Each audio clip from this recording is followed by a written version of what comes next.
Yeah. But when people start going real fast, I don't do it Yeah. very well. It just, Mhm.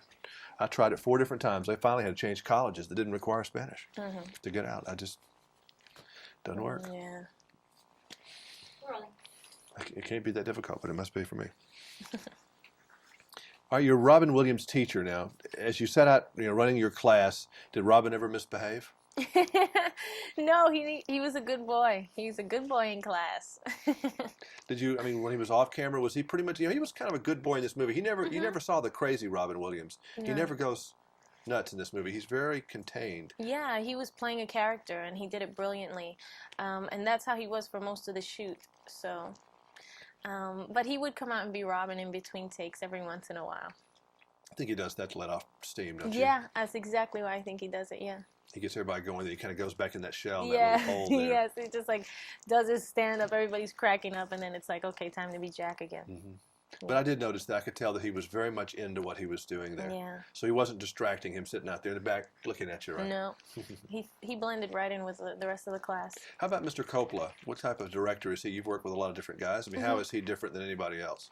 He works differently. His rehearsal process was a lot different than anything I had been through. He brought us all up to the ranch or up to his winery up in Napa, and we all went in there and we were all introduced to each other as the characters. I was Miss Marquez, he was Jack, that was Mrs. Powell. So it was a great way to work because the kids never had any question of who anybody was. And when you're working with kids, and they know they're doing a movie, they're not stupid. And but it's easy to get confused. It's easy for us to get confused and come in and out of character all the time. So, it was a great way to work. Yeah, Mr. Coppola is obviously one of the great ones with The Godfather and all those other great movies. Oh, yeah. Did you see what makes him great? Were you able to pick it out and say that's why he is able to produce the kind of things? He's willing to try new things. He's like, I want to try and work this way, or I want to. So he's open to things, and I think that's what makes him a great director. Besides the fact that he knows so much about film and how to make one and the art of filmmaking, I mean, he's just a master at dealing with the actors and dealing with the technical side and being interesting and innovative and new, and and he's just talented. Does he tell you what he wants out of you, or does he let you give it to him and he tells you whether he likes it or not? He was pretty much left it up to us and then said, what about this, or try this, but once he cast the actors, I think he pretty much just left it to them. He trusted us. He really He's did. hired you for the job, so he wants you to do the work. Yeah, yeah. He doesn't want to try to be you. No. Yeah, so he doesn't. The Selena thing I know there's a lot of competition for that. How many Selenas are they going to be in the movie now? 2. Oh, just 2. One for the real little girl. 7-year-old and myself. Yeah. And are you going to sing? No, I don't have to sing. We're using her voice. I'm going to use her voice. I knew that. Yeah. So you're kind of excited about that? A lot of pressure on that, isn't it? Yeah, lots of pressure, but I'm trying not to focus on that. I'm trying to focus more on doing the role right. Did you like her music?